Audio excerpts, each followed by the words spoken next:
বৰ্তমান সময়ত গজমূৰ্খ বা মহামূৰ্খ বিলাকেহে কিন্তু আলফাক সাপোৰ্ট কৰিব।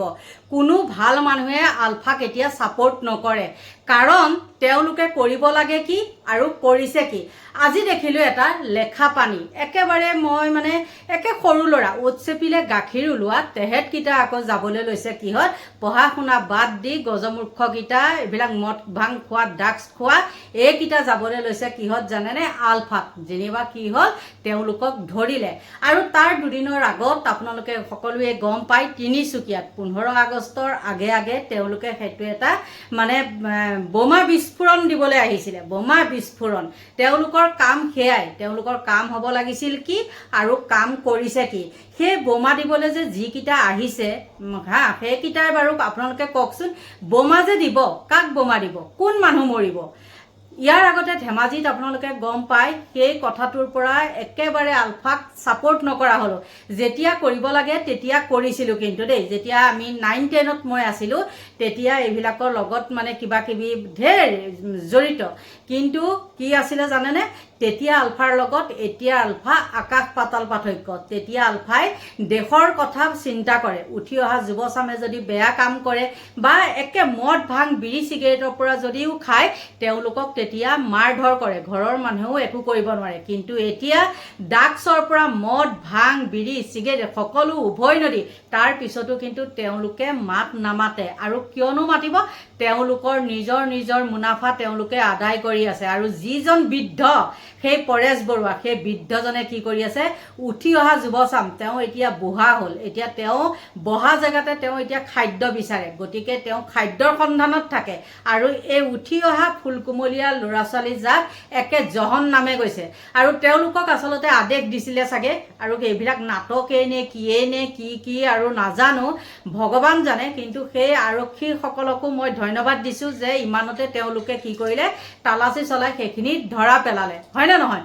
কিন্তু এই সৰু ল'ৰা ছোৱালীকেইটা আচলতে মই এই ভিডিঅ'টো আগতেই দিব লাগিছিলে, দিয়া নাই। এনেই ইয়াৰ আগত মই আলফা ভিডিঅ' দিওঁ, কিন্তু যেতিয়া নেকি এই সৰু ল'ৰা ছোৱালী লেখা পানী নে কি সেই জেগাত আৰু কি হৈছে, সেই ল'ৰা দুটাক ধৰিছে। আৰু তেতিয়াহে মই ভাবিলোঁ, ইমান সৰু সৰু ল'ৰা, মই থাম্বনেইলত লগাই দিছোঁ চাওকচোন, এইকেইটা ল'ৰা কি কৰিছে, আলফাত যাবলৈ লৈছে। আৰু এইকেইটাই কি কৰিবগৈ, মানে দেশ স্বাধীন কৰিব, নহয় জানো, ফালি দিছে, জংঘলৰ মাজত থাকি ফালি দিছে। সোঁৱে বাৱে টকা ঘটিছে তেহেঁতে, আৰু বিহাৰী মাৰোৱাৰীক দম দি তাৰ বাদে অইন একো নাই। আৰু এইখিনিতে মই কওঁ দেই, সেইদিনাখন এটা নিউজ যেতিয়া মই এইটো দেখিছিলোঁ, মানে পুলিচ প্ৰশাসনে যেতিয়া ধৰিছিলে আৰক্ষীসকলে, সেই ঢেৰ বোমা চোমা উলিয়াইছিলে, তেতিয়া তাতে মই এটা কমেণ্ট দিছিলোঁ, এওঁলোকৰ অস্তিত্ব কি, এওঁলোকৰ কিবা কাম আছেনে। তাতে আকৌ কেইটামানে আহি পেলাই মোক ৰঙা চকু দেখাইছে। ৰঙা চকু দেখুৱালে হ'ব কি, মই যিটো হয় সেইটোহে কৈছোঁ।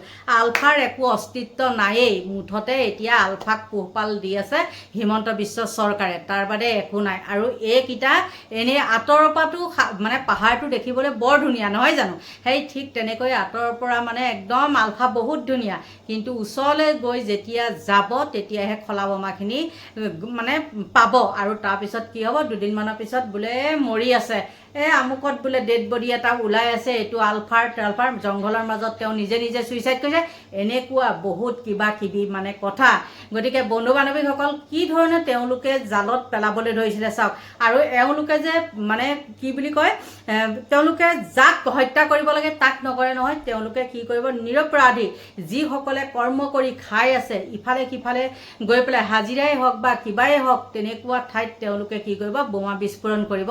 আৰু সেই এখন ঘৰ তেওঁলোকে ধ্বংস কৰিব। আৰু ধ্বংস হ'ব লাগে কি, তেওঁলোকৰ নিচিনা পৰজীৱীবিলাক ধ্বংস হ'ব লাগে, যি নেকি লোকে দিলে খাম তেনেকুৱা কৰি থাকে, সেইবিলাক হ'ব লাগে, হয় নে নহয়।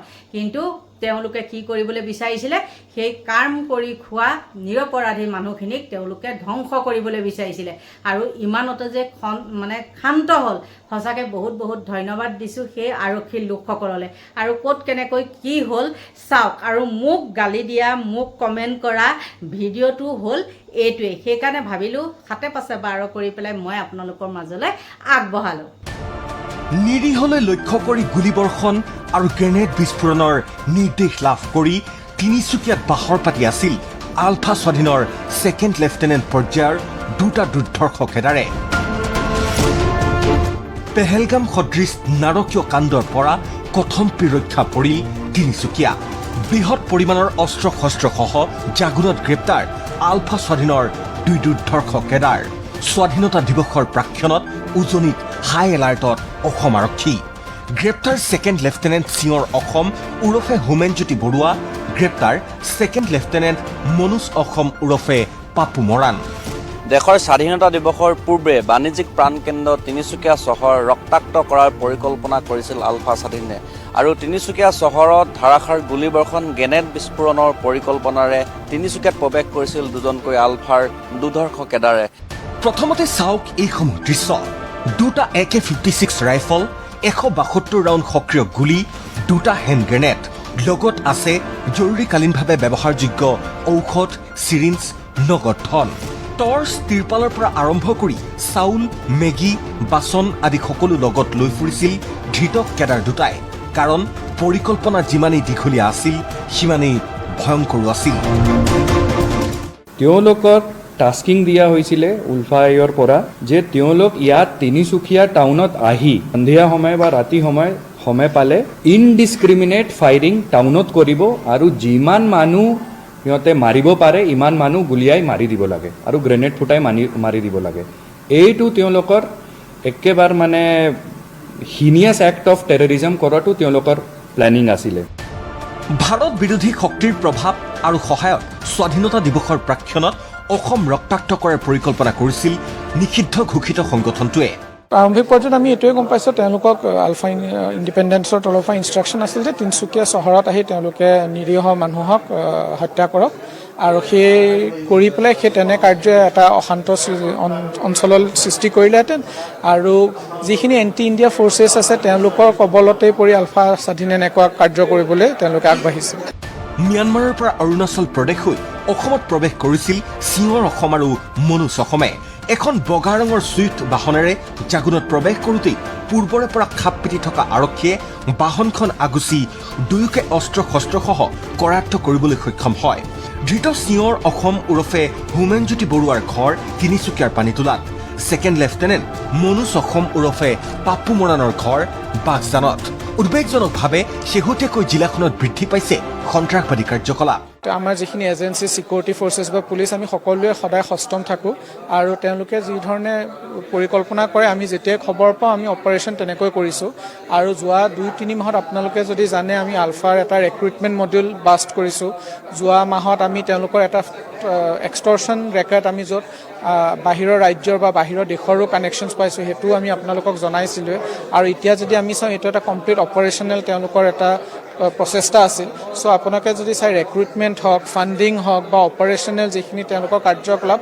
সকলোতে আমি এতিয়ালৈকে তেওঁলোকক বাধা দিবলৈ সক্ষম হৈছোঁ ধৃত দুই কেডাৰ ইয়াৰ পূৰ্বে সংঘটিত আন কেইবাটাও অপহৰণ গ্ৰেনেড বিস্ফোৰণ আদি কুটাঘাতমূলক কাৰ্যকলাপৰ সৈতে জড়িত আছিল বুলি স্বীকাৰোক্তি দিছে আৰক্ষীৰ জেৰাত মাৰ্চ মাহত যেতিয়া ইলেকশ্যনৰ আগে আগে আমাৰ অসম পুলিচৰ কামাণ্ডো কেম্প এটা জাগুনত এটেক হৈছিল তাত এই দুইজন ব্যক্তি আছে বুলি তেওঁলোকে আমাক ইতিমধ্যে জনাইছে যোৱা বছৰ অক্টোবৰ মাহত কাকপথাৰত আৰ্মি কেম্প এটা এটেক হৈছিল তাতো তেওঁলোক ইনভলভ আছে জনাইছে 24 আৰু 25 চনৰ জাগুনত 2-3টা ক্ৰাছাৰৰ পৰা মানুহ কিডনেপিং হৈছিল সেই কিডনেপিঙতো তেওঁলোক জড়িত আছিল চ' এই দুজন কেডাৰক স্পেচিয়েলি পঠাইছে এইটো কাৰণে যে তেওঁলোকে অপাৰেশ্যনেলি তিনিচুকীয়াত যথেষ্ট সক্ৰিয় ইয়াৰ আগতেও কেইবাটাও অপাৰেশ্যনত তেওঁলোক পাৰ্ট আছিল আৰু সেইটো কাৰণে তেওঁলোকক বাৰে বাৰে তিনিচুকীয়ালৈ পঠোৱা গৈছিল যাতে কুটাঘাতমূলক কাৰ্যকলাপ সংঘটিত কৰিব পাৰে প্ৰাথমিক তদন্ত অনুসৰি ধৃত কেডাৰ দুটা তিনিচুকীয়া চহৰত নিৰীহ লোকক লক্ষ্য কৰি গুলীচালনা আৰু গ্ৰেনেড নিক্ষেপৰ নিৰ্দেশ দিয়া হৈছিল কিন্তু চোৰাংচোৱা সংস্থা আৰু সেনা আৰক্ষীৰ তৎপৰতাত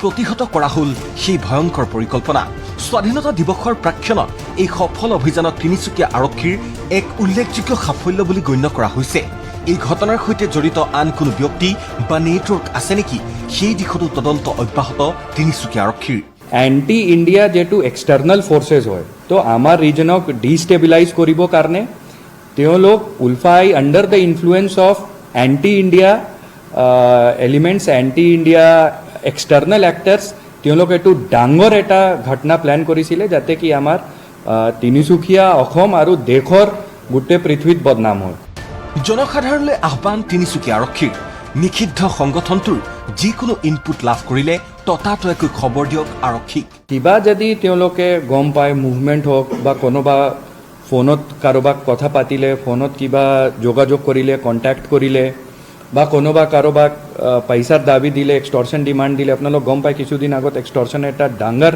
ৰেকেট আনৰাইভেল হৈছে ইয়াত তিনিচুকীয়াত। তো তেনেকুৱা যদি কিবা উলফা ৰিলেটেড কিবা এটা ইনপুট থাকে, কিবা এটা ইনফৰমেশ্যন থাকে, লগে লগে পুলিচক জনাব লাগে, কিয় কি নজনালে এনেকুৱা কিবা এটা ডাঙৰ ঘটনা হৈ গ'লহেঁতেন। বিগত দুদিন ধৰি তিনিচুকীয়াত বাহৰ পাতি আছে অসম আৰক্ষীৰ আইন শৃংখলা শাখাৰ IGP অখিলেশ সিঙে। অভিযান শাখাৰ IGP জিতমল দলেৰ উপস্থিতিত তিনিচুকীয়া আৰক্ষী অধীক্ষকৰ কাৰ্যালয়ত তিনিচুকীয়া আৰক্ষী, সেনা, CRPFৰ বিষয়াসকলৰ সৈতে অনুষ্ঠিত কৰা হৈছে গুৰুত্বপূৰ্ণ বৈঠক। এইবিলাক দেখি শুনি আপোনালোকে নিজে কওকচোন, এওঁলোকৰ কিবা অস্তিত্ব আছেনে? এওঁলোকে কিবা ভাল কাম কৰিব পাৰিবনে? একো ভাল কাম কৰিব নোৱাৰে। এতিয়া 15 আগষ্ট আহিছে আৰু তেওঁলোকে ক'ত কেনেকৈ কি কৰিব পাৰে সেইখিনি ধান্দা আৰু সেই শিশুসকললৈ মনত পেলাওক। যিখিনি শিশুক যে বম দি পেলাই তেওঁলোকে যে গছৰ ওপৰত, গছৰ ডালে চালে যে মূৰে চূৰে হাত ভৰি যে ওপৰত উপৰি পৰিছিলে, সেইখিনি কথা আপোনালোকে পাহৰিলে নেকি? সেইবিলাক কথা পাহৰি গ'লে এতিয়া নহ'ব। সেইখিনি কথা মনত ৰাখিব লাগিব। একো অস্তিত্বই নাই এই আলফা জাকৰ, আৰু তেওঁলোকে বেয়া কামখিনি বাদে ভাল কাম এটাও কৰিবই নোৱাৰে। মুঠতে বুঢ়া হ'ল, এতিয়া খাদ্যৰ সন্ধানত তেওঁলোকে বহা জেগাতে খাবলৈ বিচাৰিব। আৰু এই নিৰপৰাধী উঠি অহা যুৱচামক কৈছোঁ, তেওঁলোকক একে অনুৰোধ কৰিছোঁ, এইবিলাক কামত যাতে ভৰি নিদিয়ে। আপোনালোকৰ পৰা এতিয়া লৈছোঁ বিদায়। Bye bye.